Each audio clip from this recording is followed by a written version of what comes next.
Assalamualaikum warahmatullahi wabarakatuh. Perkenalkan, saya Indri Permana. Saya adalah calon guru penggerak angkatan keempat Kabupaten Belitung. Hari ini saya akan mendemonstrasi kontekstual pengambilan keputusan sebagai pemimpin pembelajaran. Sebagai seorang pemimpin pembelajaran, kita pasti sering dihadapkan dalam situasi di mana kita diharuskan mengambil suatu keputusan.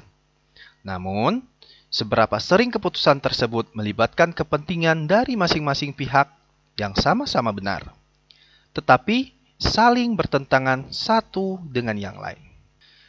Permasalahan akan dihadapkan dengan dilema etika dan bujukan moral. Dilema etika di sini adalah suatu situasi yang terjadi ketika seorang harus memilih di antara dua pilihan secara moral benar, namun saling bertentangan. Yang kedua, bujukan moral. Bujukan moral di sini adalah situasi yang terjadi ketika seorang harus membuat keputusan antara benar dan salah.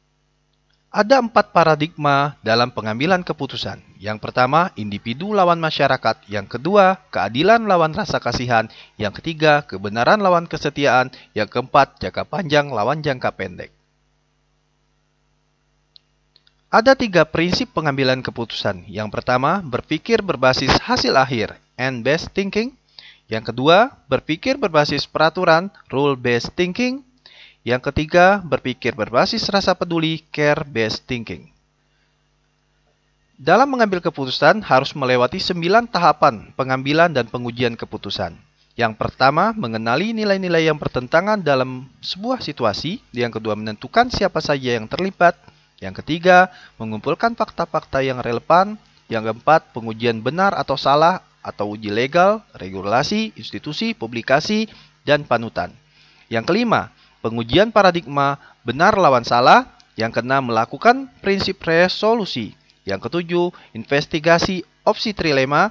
Yang kedelapan, membuat keputusan. Yang kesembilan, lihat lagi keputusan dan refleksikan. Yang pertama, bagaimana Anda nanti akan mentransfer dan menerapkan pengetahuan yang Anda dapatkan di program guru penggerak ini di sekolah atau lingkungan asal Anda. Setelah belajar setiap modul melalui alur Merdeka, maka saya mendapatkan pemahaman baru yang tentunya akan saya terapkan mulai dari diri terhadap murid di kelas saya. Selain itu, saya akan mengimbaskan kepada rekan guru di sekolah dan lingkungan sekitar saya. Karena dengan berbagi, maka ilmu yang kita miliki akan semakin berkembang. Selain itu, kita juga dapat menginspirasi rekan-rekan lain untuk ikut melakukan apa yang telah kita lakukan. Cara saya mentransfer dan menerapkan pengetahuan, yang pertama, mensosialisasikan materi-materi program guru penggerak dalam kegiatan rapat bulanan dan kegiatan khusus kepada seluruh warga sekolah. Yang kedua, mensosialisasikan kepada rekan guru lain dalam kegiatan MGMP dan komunitas. Yang ketiga, berbagi praktek baik dalam program guru penggerak melalui media sosial, yakni YouTube. Pertanyaan kedua, apa langkah-langkah awal yang Anda akan lakukan untuk memulai mengambil keputusan berdasarkan pemimpin pembelajaran? Sebagai seorang pemimpin pembelajaran, dalam rangka mewujudkan merdeka belajar dengan pembelajaran yang berpihak kepada murid, tentunya suatu waktu kita akan dihadapkan pada situasi dilema. Untuk mengambil sebuah keputusan yang terbaik dan menguntungkan semua pihak, langkah-langkah awal yang akan saya lakukan untuk memulai mengambil keputusan berdasarkan pemimpin pembelajaran adalah yang pertama, memastikan bahwa dalam mengambil sebuah keputusan sudah sesuai dengan dan sejalan dengan visi misi yang telah kita susun dan sepakati bersama. Yang kedua, melakukan analisa terhadap situasi atau kasus yang dihadapi, disesuaikan dengan paradigma pengambilan keputusan. Yang ketiga, memilih salah satu atau mungkin ketiganya dari 3 prinsip pengambilan keputusan yang ada. Yang keempat, melakukan 9 langkah pengambilan dan pengujian keputusan. Ketiga, mulai kapan Anda akan menerapkan langkah-langkah tersebut? Hari ini, besok, minggu depan, hari apa? Catat rencana Anda sehingga Anda tidak lupa.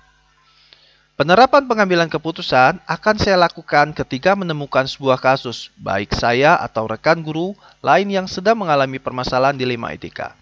Jika hari ini ditemukan sebuah kasus dilema etika di sekolah, maka hari ini juga kita dapat praktik langkah-langkah tersebut. Dalam minggu ini, tepatnya pada pertemuan komunitas praktisi, saya akan membuat jadwal rencana pelaksanaan dengan menerapkan 4 paradigma, 3 prinsip pengambilan keputusan, serta 9 langkah dalam pengujian keputusan.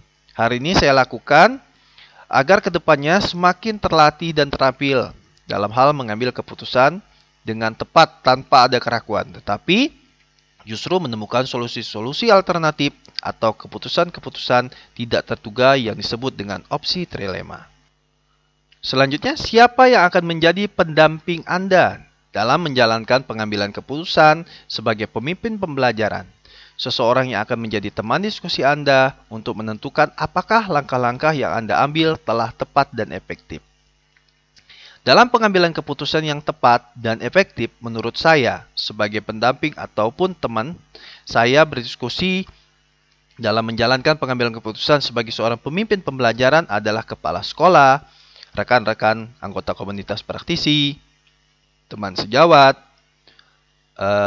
orang tua, siswa, komite sekolah, atau bisa juga pengawas sekolah. Mungkin ini saja yang bisa saya sampaikan. Terima kasih atas perhatiannya. Salam dan bahagia.